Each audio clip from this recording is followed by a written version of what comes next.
Hello, and welcome to Afternoon Tea with Karen and notes on Princess Mary, Revelations, and Genesis.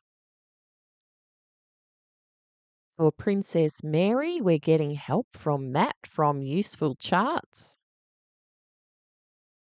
who got the information from this book by Joseph Raymond.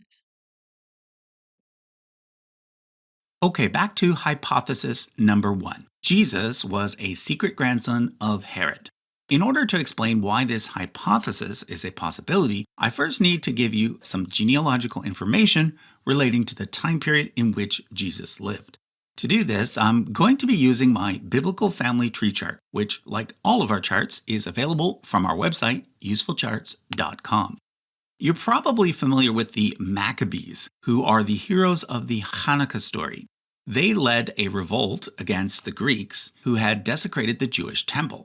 After their victory, the Maccabees were able to rededicate the temple and set up an independent Jewish kingdom, which historians refer to as the Hasmonean kingdom, Hasmonean being the official family name of the Maccabees. And it ends here. I'm still Team Joseph, but we're here for Mary's family. And using Luke, her ancestry, suggests that they're these people.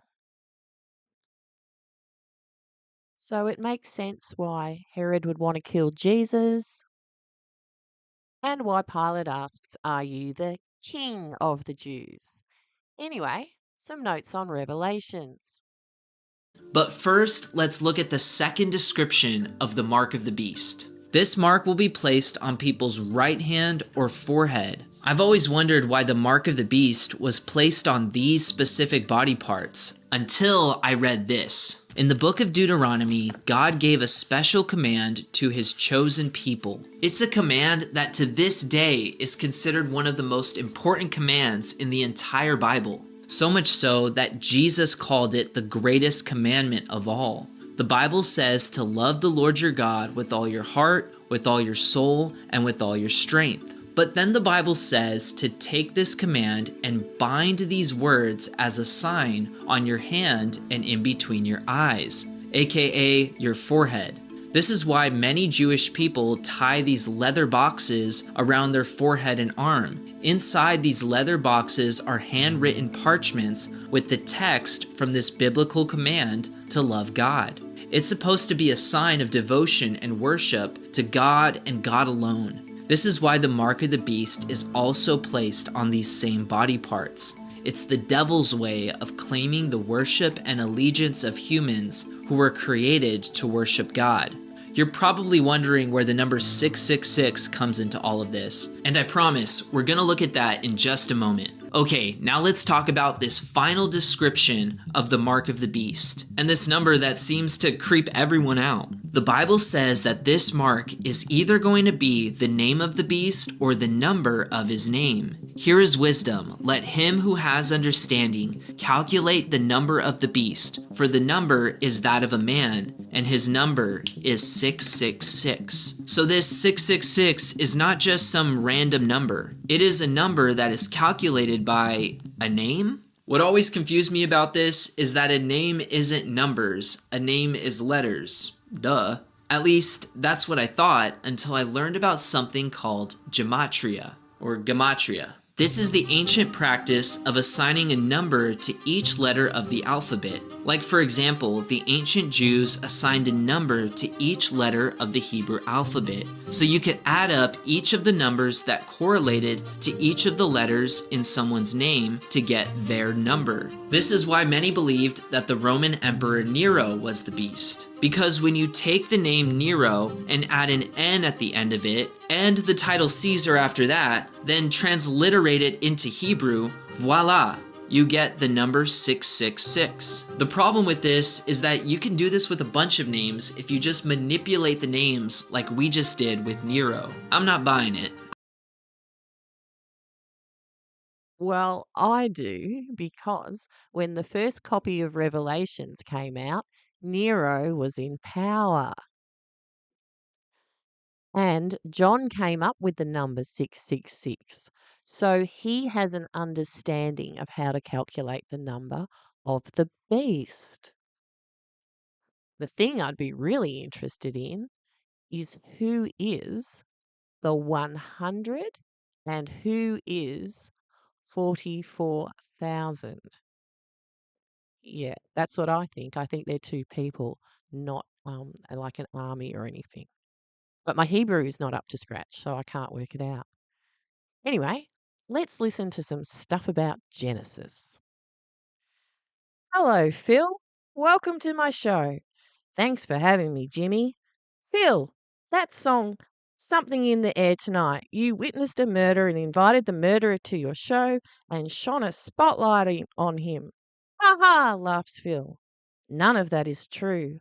I had gotten divorced, came home to an empty house, had been drinking down the pub, and in my home studio spontaneously came up with the words. And then the music is about how he's feeling. I'm not suggesting John made it up, but like Phil, he wouldn't have been in a happy place when he wrote Revelations. He was a 90-year-old man, having outlived Jesus and the apostles, writing the closing chapter of the Bible, exiled on Patmos, not on holidays, and things were looking very, very grim for Christians. Scholars say that the oldest part of the book was probably written around 65 CE during the reign of Emperor Nero, and may have reached its final form at around 95 CE during the reign of Emperor Domitian. Both of these emperors, particularly the first one, Emperor Nero, were known for their brutal persecutions of early Christians. A significant detail in order to understand the worldview behind the Book of Revelation. It was written in a frightening time for these first Christians, and their anxieties were captured on the pages, containing a frightening collection of visions about the end of the world. Let's turn to the contents of the vision itself. We start off in the idyllic Greek island of Patmos, where our main character John has been exiled. Behind him, he suddenly hears a booming voice.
Well, if you told me you were drowning, I would not lend a hand.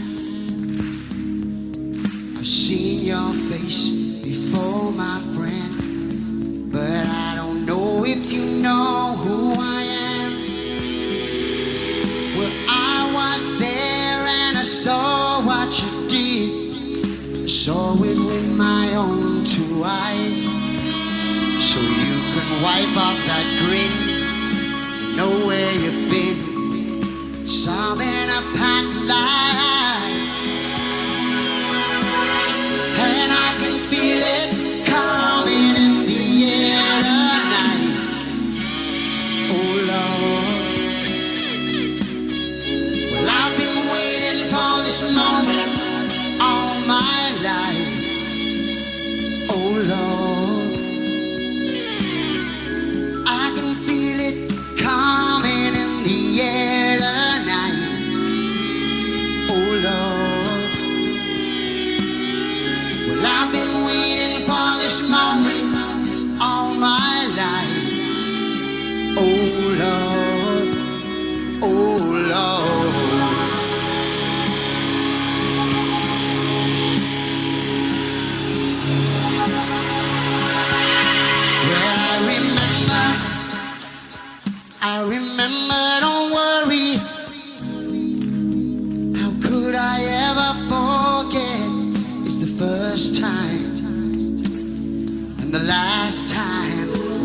ever met. But I know the reason why you keep your silence, sir. No, you don't fool me, 'cause the hurt doesn't show, but the pain still grows. It's no stranger to you and me.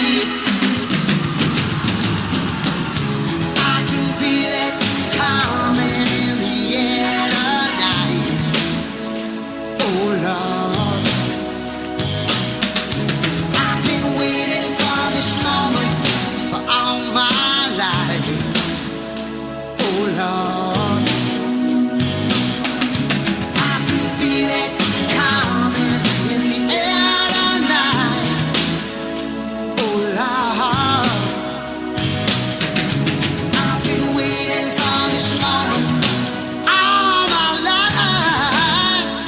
Oh Lord, oh Lord, I can feel it coming in the air tonight. Oh Lord, I've been waiting for this moment all my life. Oh Lord, oh Lord, I can feel it coming in the air. I can feel it coming in the air. Been waiting for this moment all my life.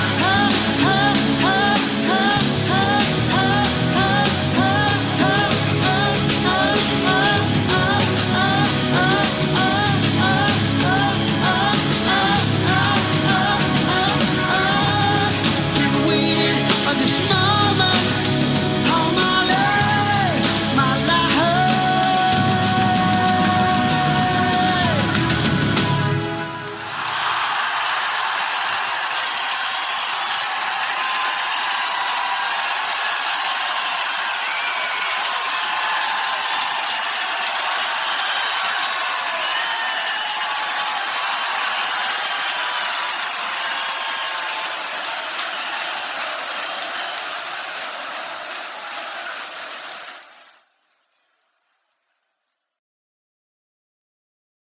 And that'll do. See you later. Bye.